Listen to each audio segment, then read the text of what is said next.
Eu vou pedir a todos que mantenham seus vídeos fechados, inicialmente, somente a doutora Lenita. Pode abrir, por favor, Daniel, isso, que eu vou apresentar vocês dois. E aí a gente compartilha, tá bom, Lenita? Ok. Novamente, boa tarde a todos. Bem-vindos mais uma vez ao Centro de Estudos do Hospital Caxias d'Or, onde nessa semana teremos o tema diabetes tipo 2, quando e como iniciar terapia com insulina, com a nossa palestrante, a professora doutora Lenita Zadlenberg, mestre em endocrinologia e doutora em clínica médica e nutrologia pela UFRJ, professora associada do Departamento de Clínica Médica do UFRJ, chefe do Serviço de Nutrologia do HU, Clementino Fraga Filho, na UFRJ, coordenadora da Unidade de Transtornos Endócrino-Metabólicos da Maternidade Escola da UFRJ, onde eu tenho o grande prazer de trabalhar, professora Lenita, e o nosso moderador, também meu querido amigo, Dr. Daniel Chaves, médico supervisor da Clínica Médica do Hospital Caxias d'Or, geriatra e clínico geral pela Universidade do Estado do Rio de Janeiro e professor de Clínica Médica e Geriatria da Unigran Rio. Meus queridos, bem-vindos. Lenita, por gentileza, a hora que você quiser, pode compartilhar. Nossa, bom, vou iniciar aqui um minutinho.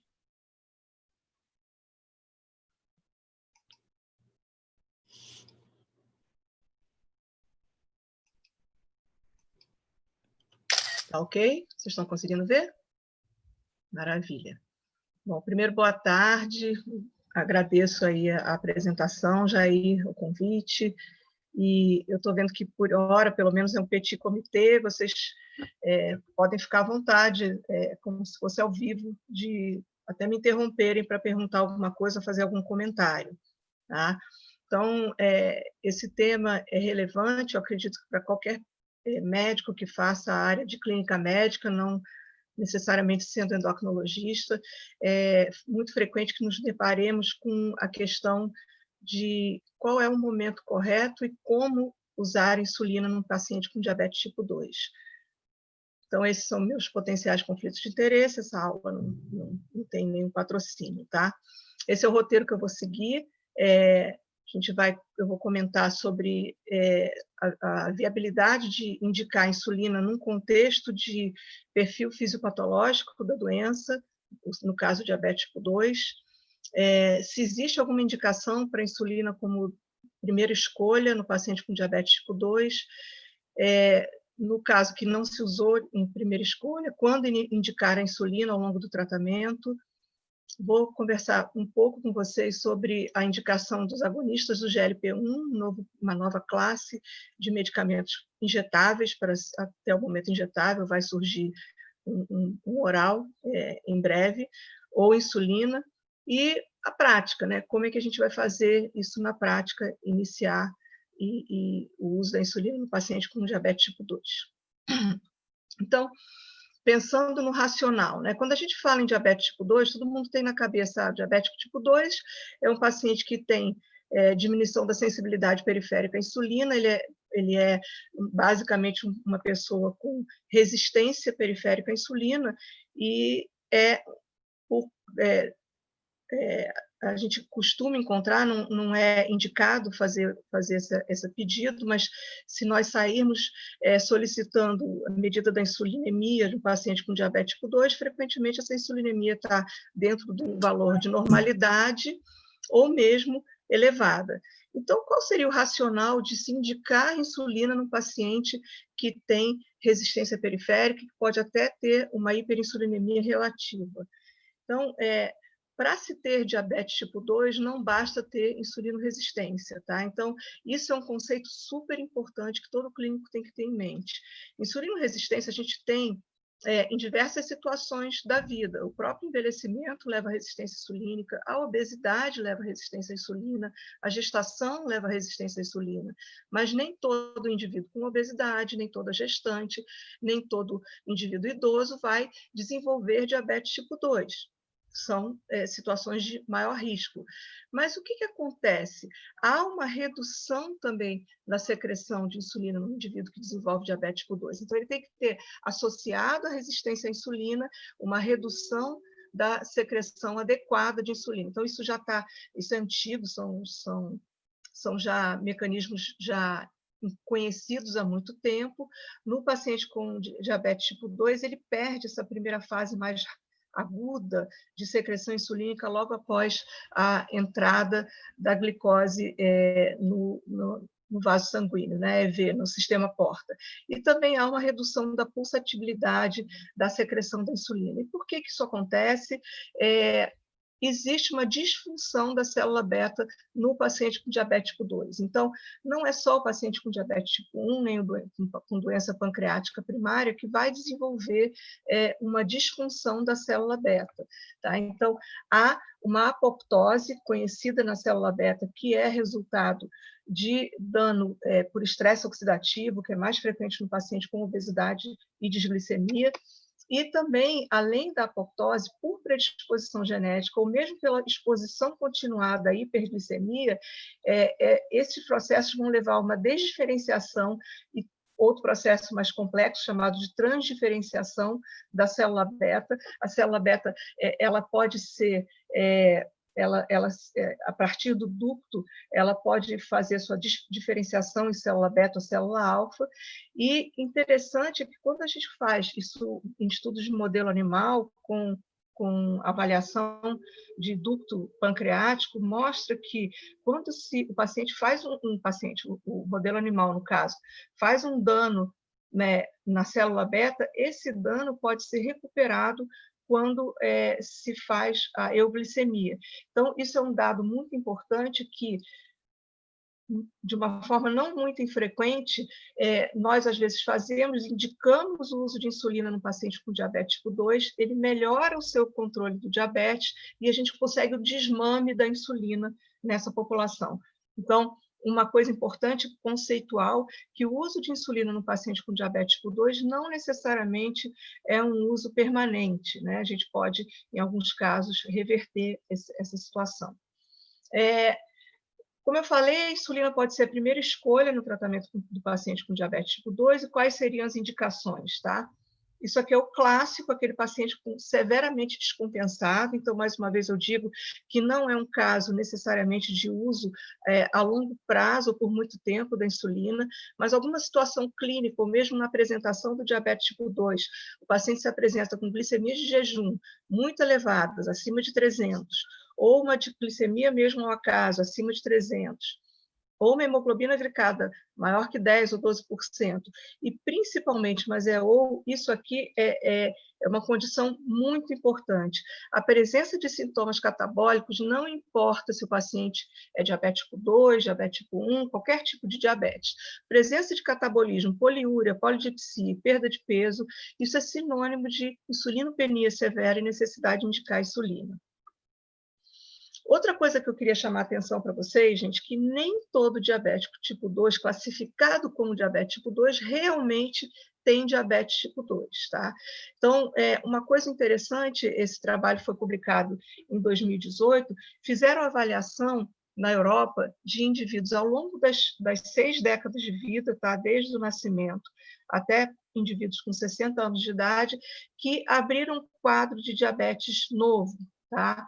A grande maioria dos pacientes adultos, eles têm realmente diabetes tipo 2, que está aqui em branco, mas não esquecer que o diabetes tipo 1 pode aparecer em qualquer momento da vida. Então, aquele termo que se usava antigamente, que diabetes era diabetes infanto-juvenil, isso é errado, né? O diabetes tipo 1, por processo autoimune ou por algum dano desconhecido da célula beta, ele pode acontecer de forma bastante constante em qualquer idade da vida. É importante entender que aqueles pacientes que você desconfia, fica na dúvida se tem diabetes tipo 1 ou diabetes tipo 2 na vida adulta, como é que a gente diferencia? Em geral, o paciente com diabetes tipo 1, ele tem uma tendência a ter um menor IMC, tá? Mas isso não é uma condição sine qua non. Nós temos, com o aumento do número de indivíduos com obesidade, a gente tem visto pacientes com diabetes tipo 1 e obesidade associado, mas isso aqui é uma coisa muito diferenciada. Aquele paciente adulto que abre um quadro de diabetes e que no primeiro ano pós-diagnóstico ele já necessita de insulina, pensem que ele não tenha diabetes tipo 2, ele deve ter um outro tipo de diabetes, tá? A presença de cetoacidose quase que fecha o diagnóstico de diabetes tipo 1, e pensar, olha só, nessa coorte estudada grande europeia, metade, 50% dos pacientes que, na verdade, tinham diabetes tipo 1, através de avaliação de presença de autoanticorpos e presença de secreção inapropriada ou baixa de peptídeo C, esses pacientes eram diagnosticados, metade dele eram diagnosticados de forma errada, como diabéticos tipo 2. E a gente existe, para quem não conhece esse termo, vocês vão ver vários diabetólogos, endocrinologistas falando: eu acho que esse paciente tem diabetes tipo LADA. O LADA é o diabetes latente autoimune diagnosticado na vida adulta, que, diferente do diabetes tipo 1, ele não se apresenta geralmente com uma quadro de cetoacidose diabética, ele vem de uma forma mais lenta, mas, ao mesmo tempo, é um paciente que não tem as características do diabetes tipo 2, não tem um quadro de obesidade necessariamente, não tem a presença de acantose nigricans, ou um paciente mais jovem. Então, fatores que fazem a gente desconfiar que o paciente tem LADA é aquele paciente que abre um quadro de diabetes antes da meia-idade, com menos de 50 anos de idade, presença de sintomas agudos, ausência de obesidade. Isso aqui é um dado também interessante, paciente que tem outra doença autoimune, também desconfiem que ele possa ter um quadro de diabetes tipo 1 e não diabetes tipo 2, e pensar isso, inclusive, na tireoidite Hashimoto, por exemplo, que é bastante prevalente, e histórico familiar de doença autoimune também aumenta o risco desse paciente não ter diabetes tipo 2, ter, na verdade, um LADA. Então, quando 2 ou mais desses fatores são positivos, você tem uma sensibilidade de 90% de dizer que esse paciente tem o diabetes tipo LADA, tipo autoimune, e não diabetes tipo 2.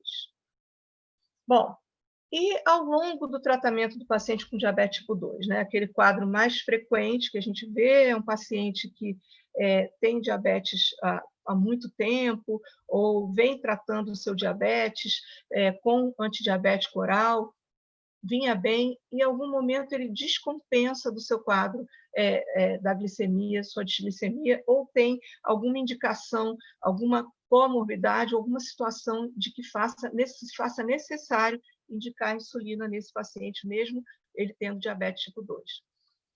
Então, em 2020, agora, esse ano, no início do ano, em janeiro, foi publicado, como todo ano, todo em janeiro, sempre se publica, a American Diabetes Association publica os padrões de como se tratar o paciente com diabetes tipo 2. E essa confusão aqui que vocês vão ver, esse organograma, mas só resumindo para vocês e destacando aqui nesse destaque em vermelho, quando estaria indicado o uso de insulina. Então, o que a American Diabetes Association coloca é que a terapia de escolha num paciente com diabetes tipo 2 é iniciar com monoterapia com insulina, e naquele paciente que tem indicadores de alto risco cardiovascular, considerar, independente da hemoglobina glicada, a associação de medicamentos que hoje em dia a gente sabe que são protetores cardiovasculares, né? Então, além da metformina, a associação dos agonistas do GLP-1 ou dos inibidores do SGLT2, que eu não vou ficar desenvolvendo aqui na aula, que a aula é sobre insulina, mas eu acredito que os clínicos, a maioria, conheçam esses dados de proteção cardiovascular ou redução do risco cardiovascular com o uso dessas duas outras medicações. Mas, quando, apesar do uso dos agonistas do GLP-1 ou dos inibidores do SGLT2 num paciente com risco cardiovascular estabelecido, se a hemoglobina glicada está acima do alvo, você está indicado ou associar uma terceira droga, ou até às vezes uma quarta droga, ou iniciar insulina basal. Então, nesses 2 casos aqui. No paciente que não tem doença cardiovascular estabelecida, quando principalmente o custo é uma questão, o uso de insulina já pode ser considerado como uma terceira escolha. Então, iniciar metformina, associar com sulfa ou TZD, se ele não resolver. Se a hemoglobina glicada continuar acima do alvo, pode-se fazer uma terceira droga ou iniciar insulinoterapia basal, que eles chamam uma insulina de ação prolongada.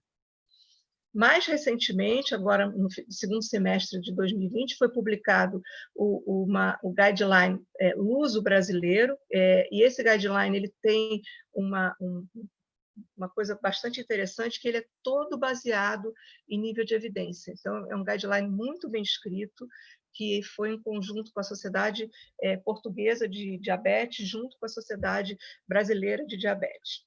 E o que é colocado no guideline brasileiro? Um pouco diferente em relação ao guideline americano, que já considera aqui que pacientes com hemoglobina glicada maior que 9 e sintomas, como eu falei no início, a insulina já é a terapia indicada inicialmente, até independente do uso da metformina. No paciente com hemoglobina glicada sem sintomas, pode-se considerar o uso da insulina associado com antidiabético oral. Outras indicações que não são nem um pouco infrequentes do uso da insulina para o paciente com diabetes tipo 2 é a gestante com diabetes tipo 2, e sempre preferir fazer um preparo adequado dessa mulher para ela engravidar em situação já ideal, com hemoglobina glicada normal, e evitar o aprendizado do uso da insulina durante a gestação. Doenças agudas que necessitam hospitalização. Então, quem trabalha em ambiente intra-hospitalar, acredito que muitos de vocês que estão assistindo, sabem que a hospitalização fica muito mais fácil lidar com a variabilidade glicêmica típica do paciente hospitalizado, com o uso de insulina e maior eficácia também do que com o uso de antidiabéticos orais. Um paciente perioperatório, com diabetes prévio, ou que descompensa de um diabetes, ou apresenta um diabetes nessa situação de terapia intensiva ou no perioperatório, no paciente também em terapia intensiva pós-infarto agudo no miocárdio, AVC, paciente que vai fazer uso de altas doses de glicocorticoide, muito frequentemente vai necessitar do uso de insulina, só o antidiabético oral não vai segurar a desglicemia. Pacientes que têm intolerância ou contraindicação, ou eu até acrescentaria dificuldade socioeconômica para o uso das drogas orais, que nós temos hoje várias para o tratamento do diabetes tipo 2, na descompensação aguda, cetoacidose diabética ou estado hiperglicêmico hiperosmolar não cetótico, e naqueles pacientes que, como está o algoritmo, tanto o uso brasileiro quanto o americano, quando ele tem mau controle com drogas orais, ou o uso de agonistas do GLP-1. Aí tem uma questão, assim, quando a gente quer intensificar o tratamento, melhorar o tratamento do paciente que está usando só antidiabético oral, e a gente vai decidir, bom, agora é o momento de iniciar uma terapia injetável, chamando a atenção que a terapia injetável pode ser até a primeira ou a segunda escolha no paciente que tem cardiopatia estabelecida, doença coronariana aterosclerótica, tá?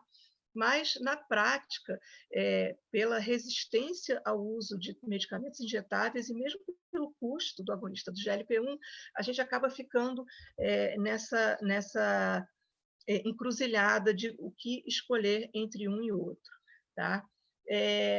Então, quando o controle glicêmico não está adequado com drogas orais, a gente pode fazer a seguinte escolha, tá?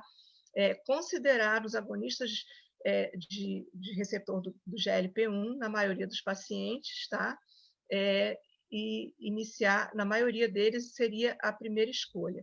Se o paciente já está em uso de um agonista de GLP-1 numa dose adequada ou a máxima dose que ele tolera, porque a gente sabe que doses mais altas de agonista de GLP-1 pode estar associado com intolerância gastrointestinal. Ou se ele tem qualquer contraindicação ao uso dos agonistas do GLP-1, a gente vai iniciar a insulina, tá? Então, nós vamos iniciar a chamada insulina basal. Nós temos hoje no mercado de insulina basal a mais barata, ou até de zero custo para o paciente, que é a insulina NPH. Nós temos os análogos de ação prolongada da insulina. Os mais antigos são a glargina que já quebrou patente, tem biosimilar, tá, da glargina, então tem a Lantus e a Basaglar, e temos a Detemir, que o nome comercial é Levemir.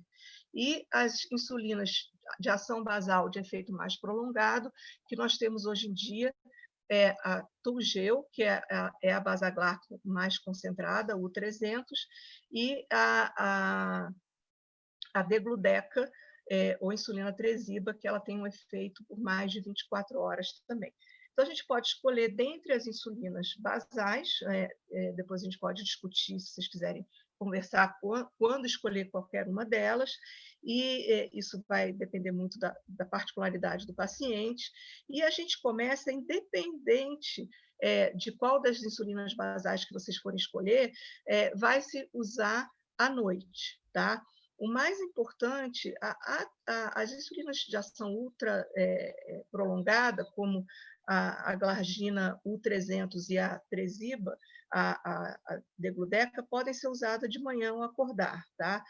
Mas as outras a gente dá preferência ao uso noturno, porque isso segura melhor o timing da gliconeogênese hepática, e é muito importante que a insulina NPH ela seja usada na hora de dormir, não muito mais cedo, porque a insulina NPH, diferente das outras, ela tem um pico mais ou menos 6 a 8 horas após a sua aplicação, e se for usada muito cedo, o pico vai dar no meio da madrugada, que não é adequado. E como é que a gente começa a insulina? Então, o paciente tem indicação, todas as indicações que eu falei até aqui, e a gente vai iniciar insulina bedtime, isso a nível ambulatorial. Então, nós temos que manter os antidiabéticos orais não secretagogos.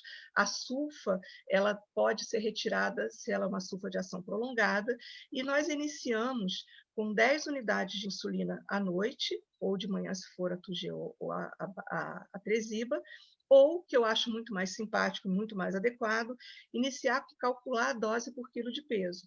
Se é um paciente mais magro, mais idoso, com doença renal crônica, a gente escolhe a dose de 0,1 unidades por quilo por dia. Se é um paciente que está usando corticoide, paciente mais obeso, com sobrepeso, paciente que está infectado, comece com 0,2 unidades por quilo dia. Parece uma dose enorme para a gente dar com dose única, 0,2 unidades por quilo dia, num paciente com 100 quilos, não é uma dose baixa, né, 50 unidades, mas é um paciente que ele precisa dessa dose para ter eficácia. Uma coisa que eu queria chamar a atenção para vocês, não dá para prescrever insulina de forma inadequada. Porque se você prescreve pouco, o paciente vai dizer, eu estou tomando injeção, a insulina tem um estigma enorme, eu estou tomando insulina e não está adiantando nada. Ou, se você prescreve demais, você vai provocar hipoglicemia e o paciente vai desistir de usar. Tá? E uma coisa muito importante é a questão da posologia, tá? de tritação. A gente tem que não só prescrever, por exemplo, entre 0,1 e 0,2 unidades por quilo de peso, mas o paciente ele tem que monitorar a glicemia de jejum, e enquanto essa glicemia de jejum não estiver no alvo, você vai aumentando a dose da insulina, até o paciente pode fazer isso sozinho em casa, tá? Uma coisa que chama atenção em relação ao uso do agonista do GLP-1, tá? Isso eu tenho visto com uma certa frequência de alguns médicos estarem se deparando com essa situação. Tem pacientes que não respondem ao agonista do GLP-1. Tá? É um paciente com diabetes tipo 2 que não responde bem ao agonista do GLP-1. E esse estudo de 2016 mostrou que numa população com obesidade, com diagnóstico clínico de diabetes tipo 2, aproximadamente 6% de todos os pacientes, aproximadamente 11% desses pacientes, ou seja, 41% da coorte, vai ter anticorpo positivo, que fala a favor de ser um paciente com diabetes autoimune, tipo 1 ou LADA, ou vai ter um peptídeo C baixo, que o peptídeo C é pós-secretado junto com a insulina, é um marcador da secreção pancreática de insulina. E esses pacientes, esses 41% dessa coorte da Inglaterra, do Reino Unido, não respondia tão bem ao agonista do GLP-1. Então, chama atenção quando a gente está usando agonista de GLP-1, o paciente continua muito descompensado, pensar que, de repente, ele tem um LADA ou um diabetes tipo 1. Bom, e a gente vai pensar assim, mas a insulina, ela é eficaz para um indivíduo com diabetes tipo 2? Na verdade, gente, a titulação da insulina, a gente pode ir ao infinito e além, não tem dose máxima de insulina. A dose máxima da insulina, que a gente refere, é aquela dose que começa a provocar hipoglicemia. Então, muitas vezes, a gente tem um paciente que não tolera a gente titular tanto a dose, porque ele vai fazer hipoglicemia. Então, em geral, na maioria dos estudos randomizados controlados, que não duplo cego, a insulina ela é comparado com antidiabéticos orais ou mesmo com os agonistas do GLP-1, ela é muito mais eficaz, né? Ela pode reduzir a hemoglobina glicada em até 3,5%. Então, mais uma vez, aquele paciente que está com hemoglobina glicada muito elevada, a gente vai dar preferência para um medicamento que é eficaz mesmo para a redução da hemoglobina glicada. Uma coisa importante, né, que a gente sabe que na nossa população, o controle ruim, o mau controle do paciente com diabetes tipo 2, ele tem uma prevalência muito alta. No Brasil é muito alto, a gente tem uma média de hemoglobina glicada no paciente com diabetes tipo 2, em estudo brasileiro feito na década retrasada, era mais ou menos 8%, que é 8,5%, que é um controle ruim para diabetes tipo 2, então é pior ainda. E o que a gente vê nesse estudo, que foi feito também no Reino Unido, que mostra que a proporção, quando se verifica a população que tem hemoglobina glicada acima de 10, ou seja, com diabetes tipo 2 de péssimo controle, esses pacientes, olha só, um percentual quase 15% deles nunca tinham ouvido falar que deveriam ajustar a sua dose da insulina. Tá? Um percentual menor recusa o uso da insulina, um percentual grande não concorda com a terapia, tá? E um percentual grande também não compreende o que é o diabetes e qual é o problema de deixar uma hemoglobina glicada alta. São aqueles pacientes que não têm sintoma, que é muito frequente entre diabetes tipo 2. Então, aquele paciente fala assim, por que eu tenho que mudar, tratar, usar insulina se eu não estou sentindo nada? Né? Bom, e uma coisa importante que a gente tem que pensar assim, a insulina, ela realmente tem um efeito hipoglicemiante, tá? Quando ela não está atuando adequadamente, ou seja, quando você está prescrevendo a insulina e o paciente não melhora do seu controle glicêmico, cuidado, que isso deve ser algum erro do médico, né? Então, o uso da insulina não está sendo ou do paciente, né, do ponto de vista ambulatorial, ou ele não compreendeu o regime prescrito, ou o regime prescrito não está adequado. A insulina funciona, a insulina baixa a glicemia. A gente só tem que saber o quanto usar, até que dose chegar, tá? Bom, então isso eu já passei para vocês, ficou naquele slide anterior, de como iniciar e fazer a titulação da insulina basal, mas uma coisa importante a gente tem que ter na cabeça. Qual hemoglobina glicada ou qual glicemia que a gente quer ter naquele paciente com diabetes tipo 2? Então, isso aqui hoje em dia é bastante aceito, já foi publicado desde 2012, mas é uma coisa bastante importante. Quando a gente tem um paciente, vamos chegar aqui, expectativa de vida, né? Então, o paciente que tem uma expectativa de vida longa, tá? Que acabou de descobrir que tem diabetes tipo 2, tá?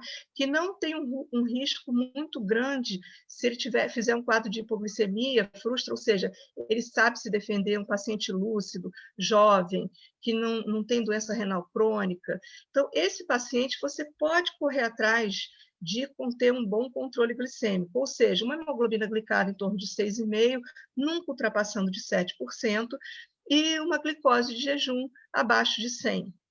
Já naquele paciente mais idoso, no paciente que isso aqui chama muita atenção, paciente que já tem complicação cardiovascular estabelecida, nesse paciente, o controle glicêmico muito estrito foi associado com o aumento da mortalidade. Então, esse paciente, a gente aceita uma hemoglobina glicada em torno de 7,5 e 8, né? E a gente evita titular a dose da insulina de uma forma mais agressiva, a gente realmente acaba titulando de forma menos agressiva. Então, é muito importante, então, depois de iniciar a insulina bedtime, 10 unidades ou 0,1 a 0,2 unidades por quilo de peso, nós pedimos que o paciente cheque em casa diariamente a glicemia capilar em jejum, tá? E vai subir a dose a 2 unidades a cada 3 meses, a cada 3 dias, até a glicemia de jejum estar dentro do alvo. Então, no paciente jovem recém-diagnosticado, o alvo pode ser estabelecido em 70, principalmente se ele está usando análogo de insulina, que eu vou falar a seguir. Se ele é um paciente mais idoso, com doença cardiovascular, o jejum pode ser 130, tá? Você pode até orientar o paciente, se ele sai com essa orientação na receita, a ele aumentar 4 unidades de insulina a cada 3 dias, da insulina noturna, se a glicemia de jejum persiste acima de 180. Se o paciente fizer qualquer quadro de hipoglicemia, usando insulina, vai reduzir a dose em 4 unidades, tá? Ou 10% do que ele estava usando. Tá? Se após 2 a 3 meses o paciente tiver com hemoglobina glicada menor que 7, ou seja, chegou no alvo, tá? Continua a dose como está e checa a hemoglobina glicada a cada 3 meses. Então, o paciente não precisa ficar fazendo a ponta de dedo o resto da sua vida. Se o paciente não alcança uma hemoglobina glicada menor que 7,5, a gente tem que começar a pensar se ele está com jejum normal e hemoglobina glicada acima de 7, e esse for o nosso alvo, pensar em intensificar com outro tipo de insulina. Então, esse trabalho antiquíssimo, de 1989, que mostra que o uso de insulina NPH no paciente com diabetes tipo 2, ele é muito eficaz para a redução da hemoglobina glicada e redução da glicemia de jejum. E isso retirando o secretagogo à noite, tá? Bom, aí a gente vai pensar assim, mas usar insulina NPH ou usar um análogo de ação prolongada no paciente com diabetes tipo 2? Se a gente, por exemplo, o Ministério da Saúde brasileiro e alguns serviços de saúde internacionais, eles consideram o seguinte, que todos os estudos comparando a NPH com os análogos de ação prolongada no controle do diabetes tipo 2, tiveram hemoglobina, no final, né, o desfecho, a hemoglobina glicada estava idêntica. Então, a nível de saúde pública, eles falam, por que a gente vai pagar por uma medicação mais cara se, no final das contas, o controle glicêmico acaba igual? Porque esses estudos foram éticos, gente. A titulação da insulina foi até se chegar a um alvo em jejum adequado, um alvo menor que 100 ou menor que 70, dependendo da população estudada. O que faz diferença entre a NPH e os análogos de ação prolongada, nesse caso a detemir e aqui a glargina, é realmente a redução de hipoglicemia noturna. Então, o que acontece? Quando a gente começa a chegar perto do alvo da hemoglobina glicada, o uso da NPH pode estar associado com maior risco de hipoglicemia noturna. Então, a NPH é muito importante que o paciente coma antes de dormir.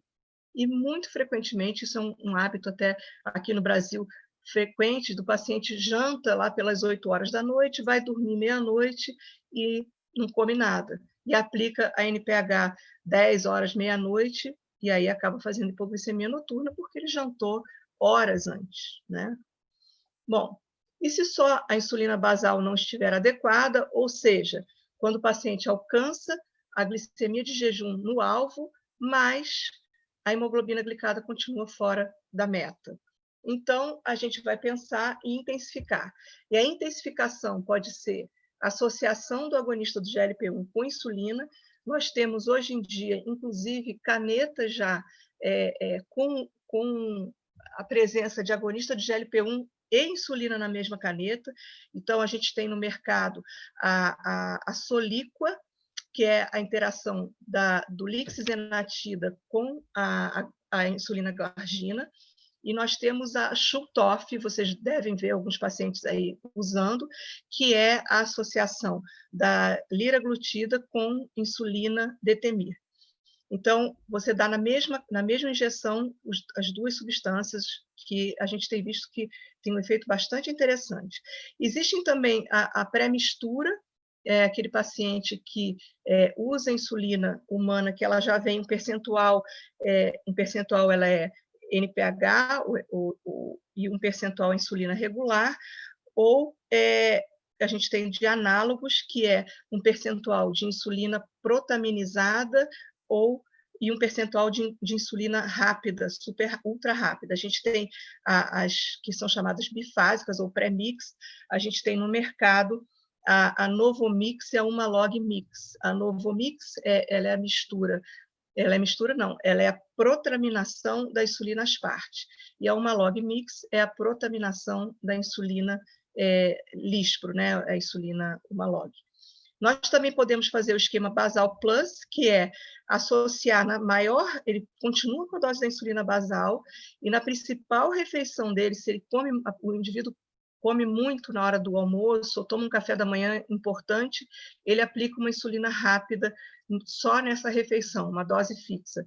E os esquemas de tipo basal bolos, que é o mesmo esquema que a gente faz para o paciente com diabetes tipo 1, que são múltiplas doses de insulina, ou seja, o paciente mantém a insulina basal e os bolos de insulina rápida no café, no almoço e no jantar.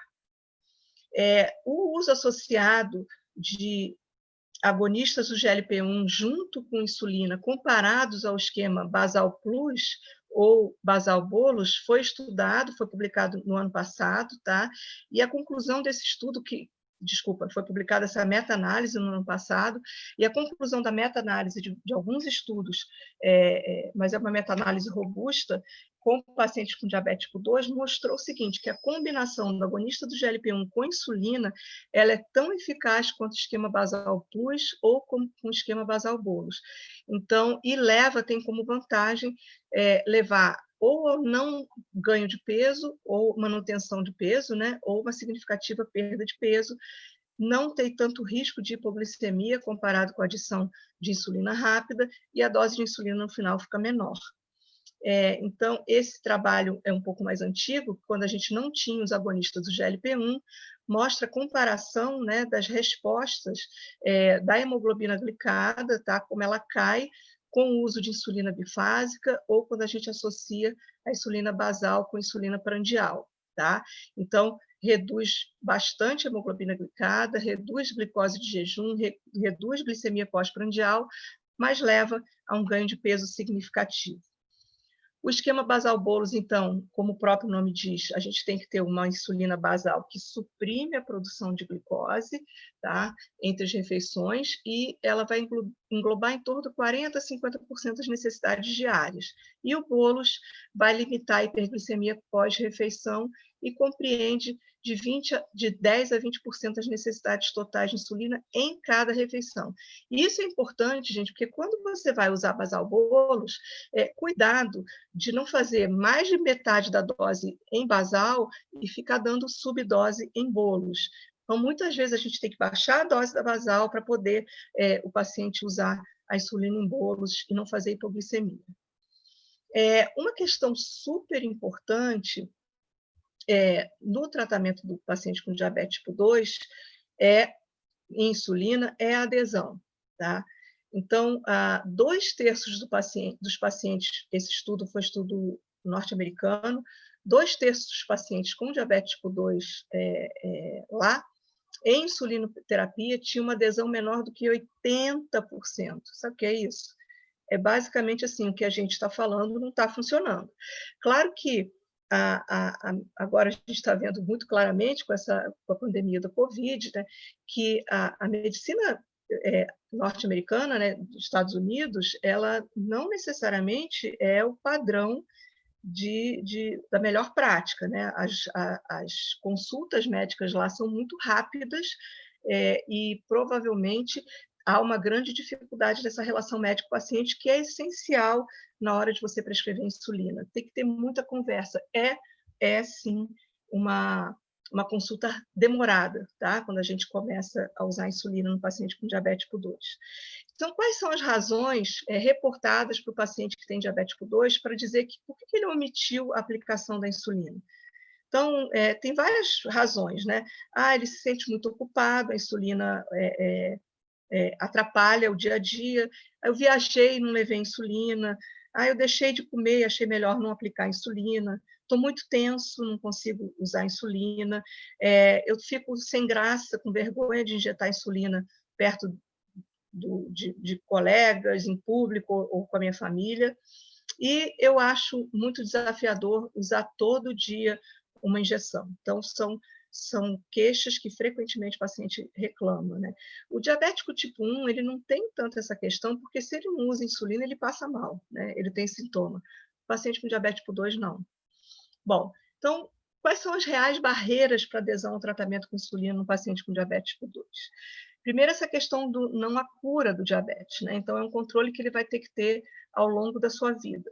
Mas a gente pode, frequentemente isso acontece, o paciente que começa a usar insulina, ou mesmo que o médico conversa, olha, existe uma forte possibilidade de começar a usar insulina, ele começa a ter uma melhor adesão às práticas de atividade física, melhor adesão à dieta, e que você consegue até reverter essa necessidade.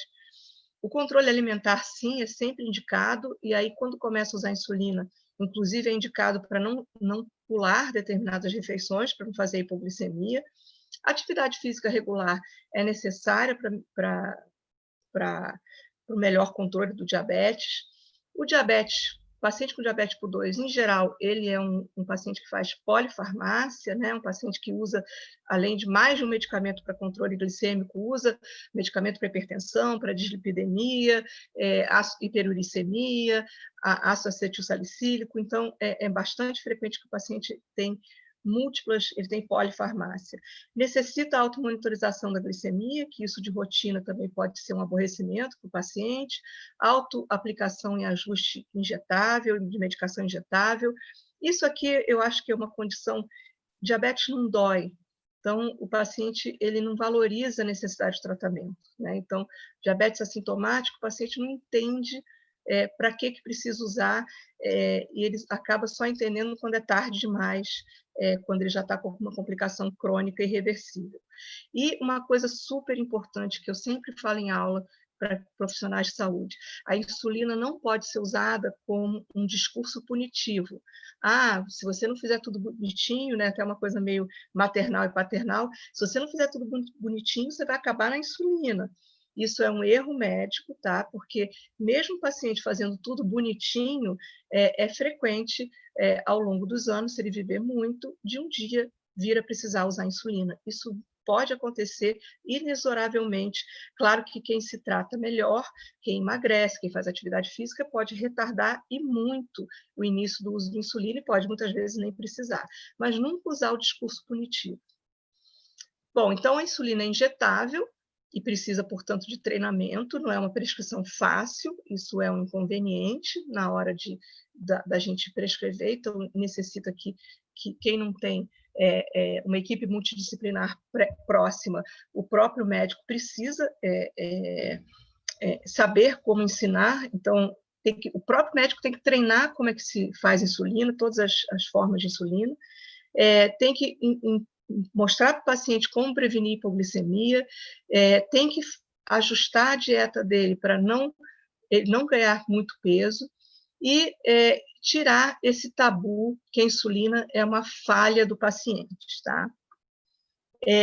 A gente tem uma experiência interessante lá no HU, isso foi uma tese de mestrado do Ricardo, um ex-residente lá do hospital, em que a gente se perguntava assim, será que a gente começar a insulina para o paciente com diabetes tipo 2 idoso, né, a gente está piorando a qualidade de vida dele? Porque toda vez que a gente começava a insulina num paciente idoso, era um caos, a família chora, o paciente chora, e aí a gente fez esse trabalho avaliando os sintomas depressivos e qualidade de vida antes e 6 meses depois do uso de insulina. E o que nós encontramos? Que houve uma melhora do score de sintomas depressivos.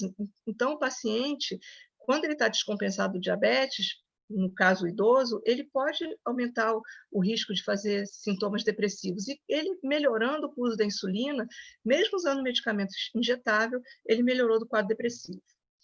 Como é que a gente faz para melhorar a adesão? Tá? Isso é importantíssimo. Na hora de que qualquer médico está prescrevendo insulina, a gente tem que educar o paciente como ele vai fazer a insulina. E também educar em relação aos efeitos adversos da insulina. Então, o paciente sai com uma prescrição do consultório de vocês de insulina, ele tem que sair dentro da prescrição o que é hipoglicemia, os sinais e sintomas de hipoglicemia e como prevenir e como tratar. Então, a hipoglicemia no paciente com diabetes usuário de insulina é a causa mais frequente de erro na dose, alteração de horário das refeições, e ela é causada também por erro da dose, por alteração de horários das refeições, exercício físico mal orientado, né, num horário inadequado, ou sem um aporte calórico associado junto, e nos pacientes mais idosos, falta da secreção do GH e do cortisol para contrarregular essa hipoglicemia. Então, a gente tem que orientar que o paciente tem que ter horário das aplicações adequado às refeições e ao perfil farmacocinético da insulina, ou seja, o médico que prescreve insulina tem que conhecer a insulina que está prescrevendo, farmacocinética.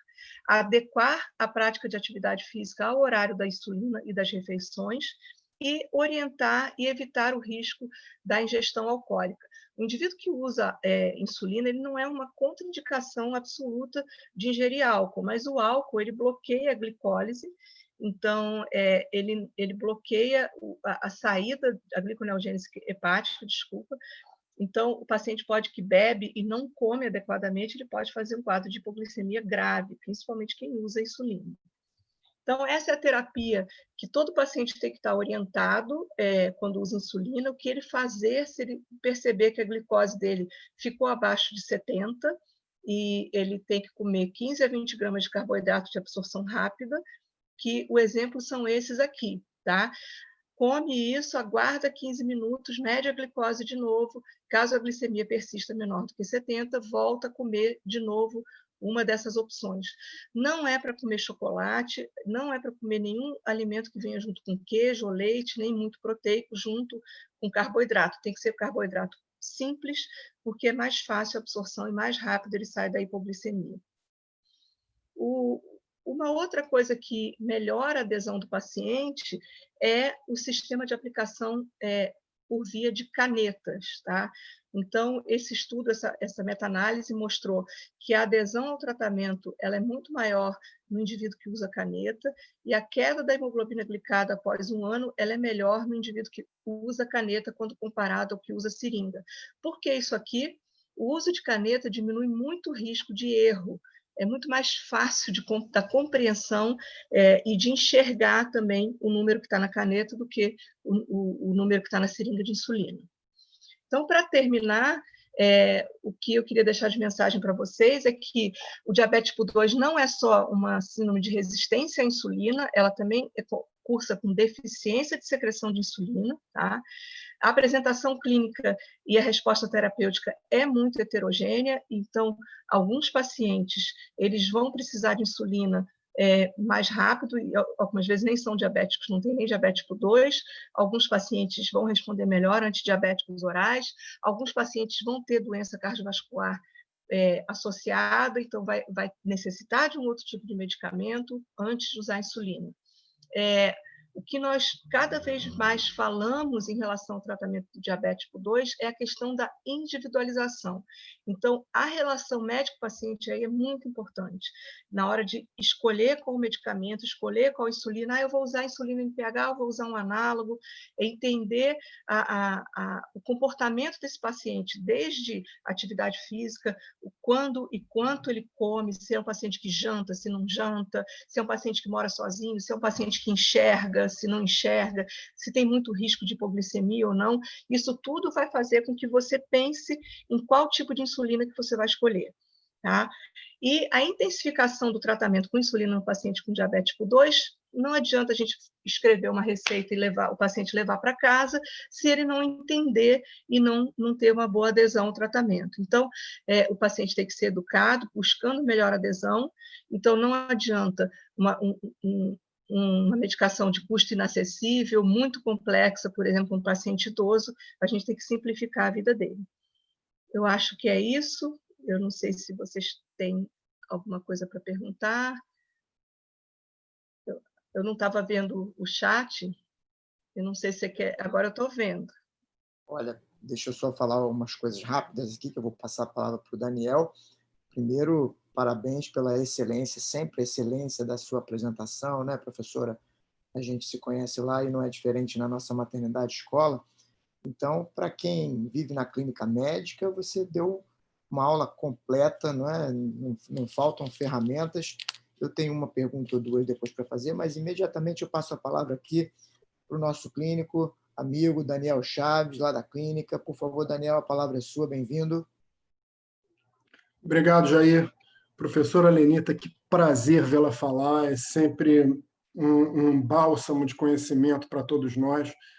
E uma coisa que a senhora muito falou, e que também já estudou várias vezes, participou do estudo RET, participou de estudos multicêntricos brasileiros, de educação ser algo fundamental para que nós consigamos controlar esses nossos diabéticos.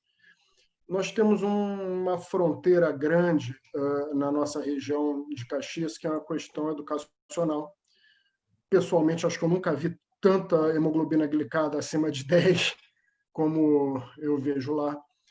E a senhora conhece essas duas realidades, a realidade do hospital público, do pessoal com menor educação, e do meio privado. A linguagem a ser utilizada, a forma de treinar esse indivíduo, o que a senhora pode nos dizer que é diferente, que nós devemos focar mais? Quais são os pontos críticos para conseguir convencer essa pessoa não só a usar a insulina, como usar de forma adequada e por longo tempo?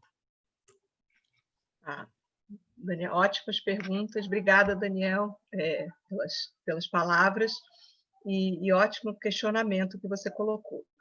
É interessante assim, que existem estudos que comparam, e eu tenho muita prática nisso, porque eu tenho uma clínica privada e trabalho em SUS, né? Claro que agora a nível terciário, mas é SUS. E aí a gente sempre se pergunta assim, a adesão do paciente em clínica privada versus SUS é diferente? A adesão ela é determinada pelo nível socioeconômico do paciente? Não é determinante, mas é um fator que predispõe a uma adesão dificultada. Eu não digo nem a escolaridade, eu digo a situação social e emocional do paciente. Então, a gente tem, vocês já devem ter, quem trabalha com diabetes, já devem ver pacientes, às vezes, têm 3 pós-graduações, ele é o expert no que ele faz, e é um paciente que se recusa ao uso da insulina ou desvaloriza, né, já que não tem sintoma, não acredita no médico, né, tem um negacionismo, né, em relação à sua situação de saúde. Então, isso é um ponto. Então, independe da escolaridade, a adesão. Depende muito mais, eu acho, de uma boa relação médico-paciente. O paciente, de uma certa forma, seja lá qual profissão que ele tenha, a gente ter essa sensibilidade, essa empatia de entender o que é importante para aquele paciente. Tem paciente que você precisa ser mais maternal, tem pacientes que não adianta você ficar pontuando, olha, se você não tratar direito, você vai evoluir com retinopatia, vai ficar cego. Tem paciente que você fala isso, ele foge, ele vai embora, né? E tem paciente que não, que ele escuta isso e fala, não, então eu vou tratar. Então, é uma delicadeza, né, essa relação na diabetologia, né, da gente conversar e saber com quem a gente está falando, e que independe de nível socioeconômico. Uma questão só que é muito importante na questão do diabetes é o paciente analfabeto, tá? que isso a gente pega, a gente tem muitos analfabetos que têm vergonha de dizer que são analfabetos, né? E é importante perguntar também de uma forma não inquisitiva, né?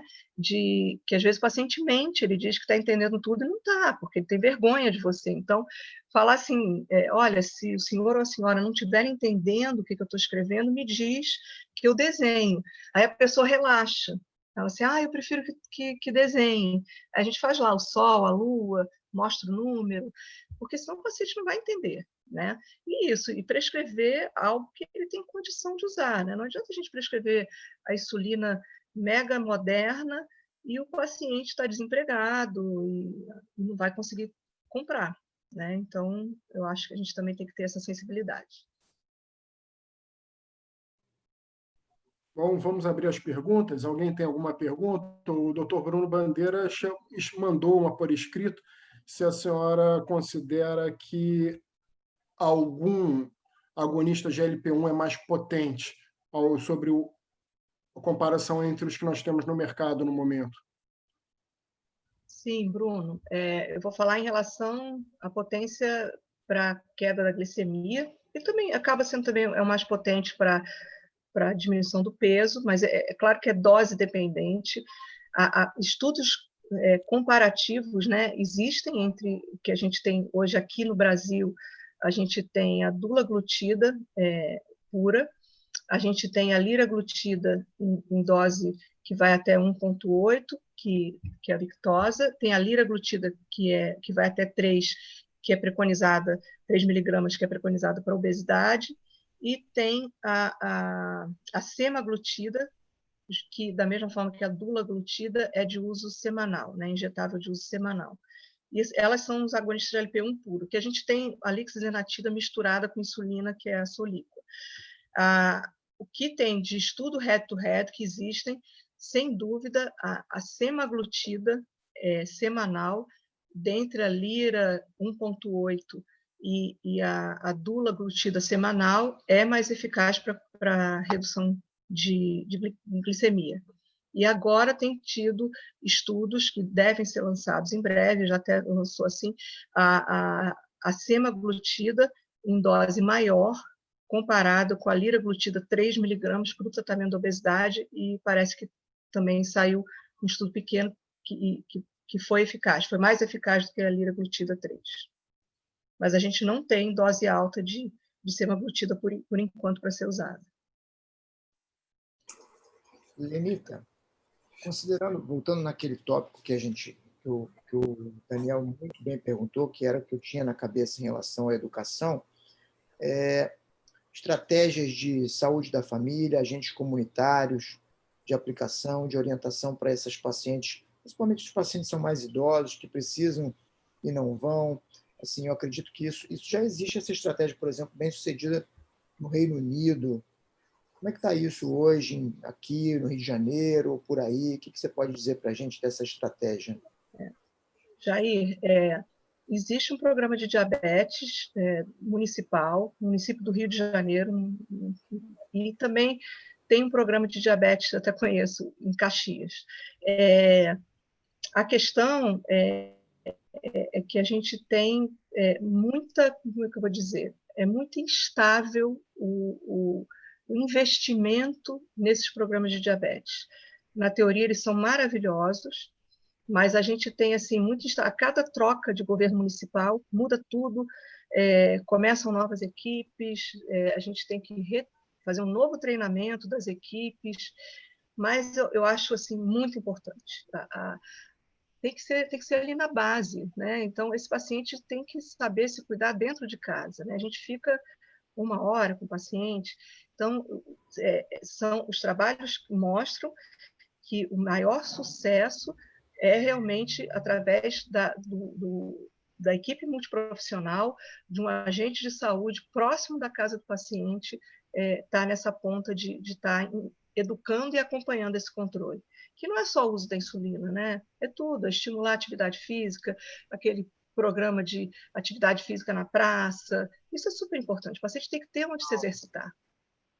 A própria hipertensão arterial, não é isso? Isso. Agora, E já existem, já vejo isso acontecendo, estratégias de operadoras de saúde, não só indo à casa do paciente, ou o enfermeiro indo à casa do paciente, o técnico nessa orientação, e agora, principalmente nessa pandemia, a estratégia da telemedicina. Será que podia comentar sobre isso também?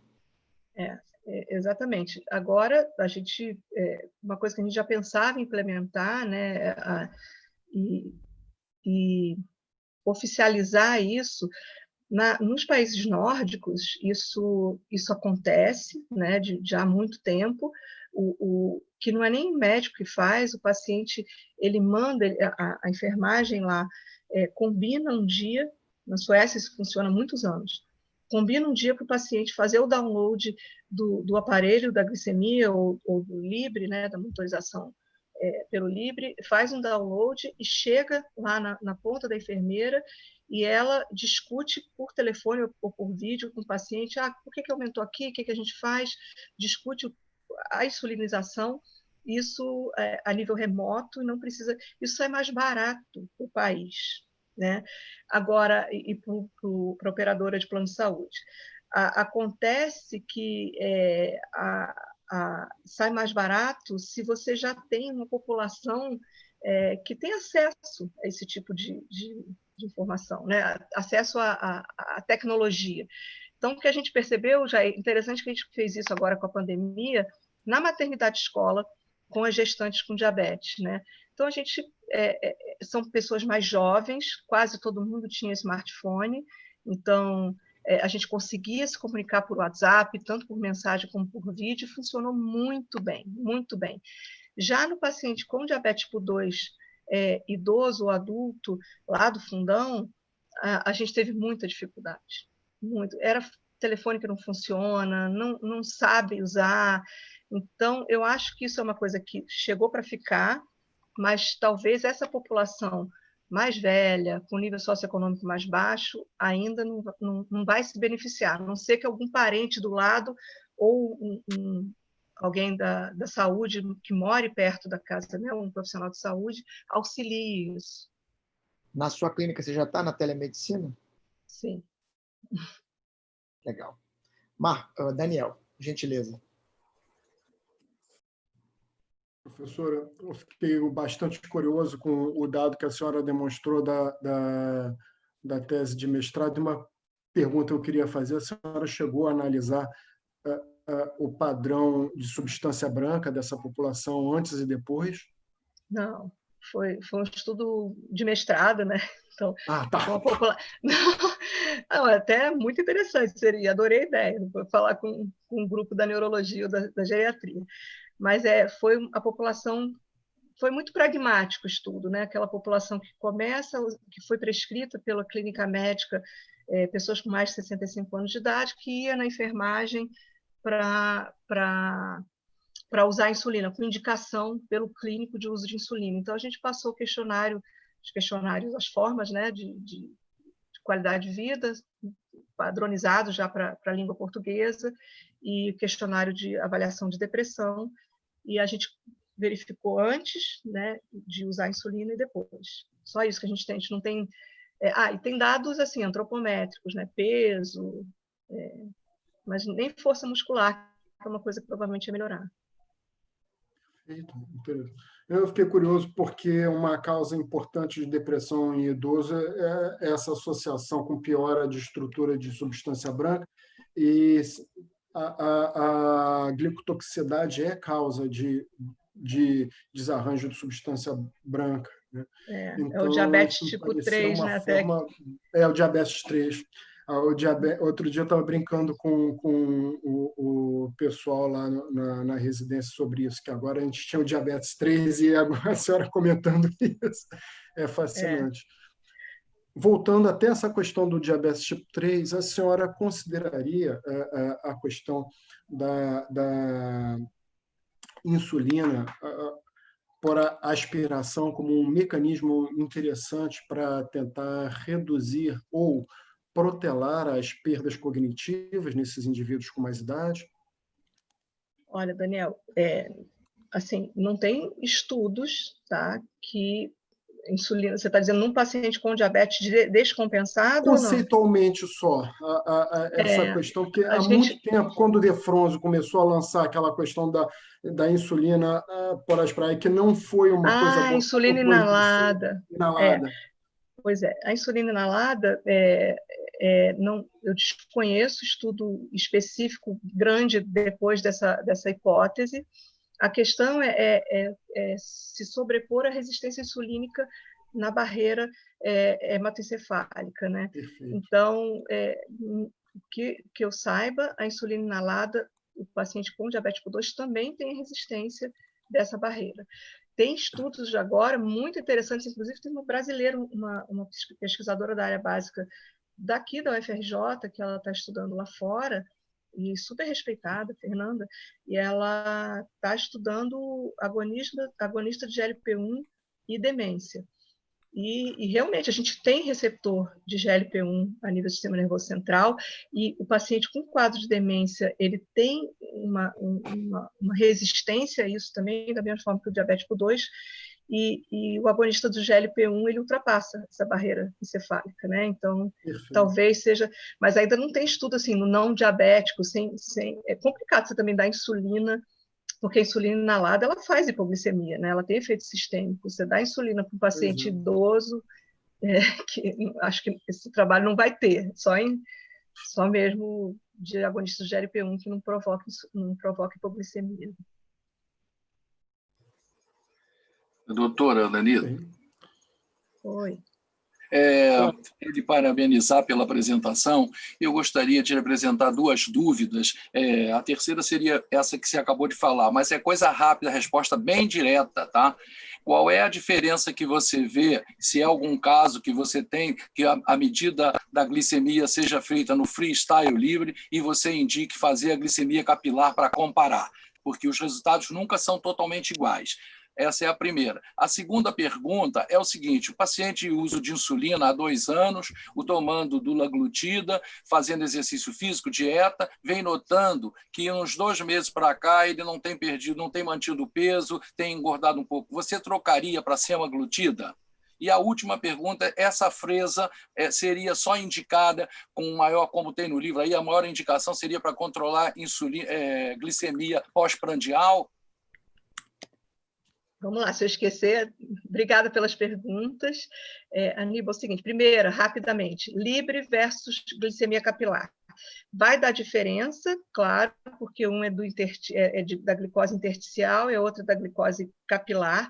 A gente espera alguma diferença, mas que não ultrapasse 15%. Quando é que eu oriento que o paciente faça a ponta de dedo para confirmar a glicemia do Libre, a glicose do Libre, né? Não é glicemia. Quando o paciente está com uma glicose no Libre menor que 70 e assintomático, isso é um dado. Quando o paciente acaba de fazer atividade física em que a mudança da glicose intersticial pode ser mais aguda, então eu peço para conferir na ponta de dedo. Então, hipoglicemia no Libre assintomática e em situações em que pode mudar de forma aguda, tá? A glicose intersticial. A segunda pergunta foi em relação ao dulaglutida, né? Dula para semaglutida. Sim. Um paciente com 2 anos insulinizado direitinho e com perda que parou de perder peso, mesmo mantendo todo o exercício físico e dieta. Sim, tem estudo head-to-head com dula versus semaglutida. A semaglutida foi superior, não é assim nessa situação, não foi assim, o paciente usava dula e foi passar. Isso a gente não tem esse estudo, passou para Ozempic. Mas, teoricamente, como monoterapia, a semaglutida é mais eficaz para perda de peso comparado com dose máxima de dulaglutida. Assim, eu faria uma tentativa. Agora, nunca esquecer, muito rápido também, Aníbal, que a perda de peso ela chega a um platô mesmo. Quase todos os tratamentos para obesidade tem uma perda de peso no primeiro ano e a tendência depois é chegar no platô. Isso é a grande dificuldade do tratamento medicamentoso da obesidade. E a terceira pergunta foi sobre a insulina inalada, a fresa. ela tem um efeito ultra rápido. Então, ela se parece muito, depois da aspiração da insulina, ela penetra a nível vascular de forma imediata, né, pelo endotélio capilar do pulmão. Então, ela não é uma insulina basal, então ela tem aquele efeito mais rápido, depois da aspiração, em torno de 10 a 15 minutos ela começa a fazer efeito, então ela se parece muito com a insulina prandial ultra rápida, aspartate, alispro e aglutizina. Tá? Ela não substitui insulina prolongada, de efeito prolongado. Muito obrigado. Tá? Doutora Aníbal, muito obrigado pela participação aqui no nosso Centro de Estudos. Então, a gente está seguindo para o nosso encerramento. Eu vou passar a palavra para o nosso moderador, Daniel, e em seguida a gente passa para a doutora Lenita para encerrar seus últimos comentários. Daniel. Doutora Lenita, foi um imenso prazer tê-la conosco. Quando soubemos que a senhora estaria aqui, foi uma alegria tão grande. Começaram a pipocar algumas mensagens no meu Zap, comemorando a sua presença. Uma ex-aluna sua, Stephanie, que está aqui nos assistindo. Fico muito feliz, mandando mensagem que seria a melhor aula possível sobre insulina. E realmente foi. Muito obrigado por estar conosco nessa tarde. Um grande abraço. É sempre maravilhosa a aula dela, Daniel. A Stephanie é minha douradinha, tá? Um beijo. Já está no clima de Natal. Obrigada pelo carinho. Obrigada pelo carinho, tá, Stephanie? Beijo. Esse é o código, só a gente entende. Gente, obrigada, Jair, obrigada aí pela confiança, né? E obrigada aí pela audiência de vocês, tá? Agradeço. Eu queria agradecer em nome do Caxias d'Or, né? E esse convite foi em cima da hora. Muito obrigado pela sua participação. Já está desde já convidada para o ano que vem. A gente, semana que vem, encerra o Centro de Estudos do Caxias d'Or. E foi maravilhoso, muito interessante. Para quem realmente está na clínica médica, no dia a dia com esses pacientes, é maravilhoso você poder ter o detalhe e ver a qualidade, não considerando a dificuldade da aderência, e como você bem disse, tudo faz parte da relação médico-paciente para você cativar esse paciente com a gente. Lenita, muito obrigado. Daniel, beijo grande. Stephanie, Aníbal, até semana que vem, pessoal, com o nosso encerramento. Um grande abraço a todos, parabéns. Tchau, obrigado.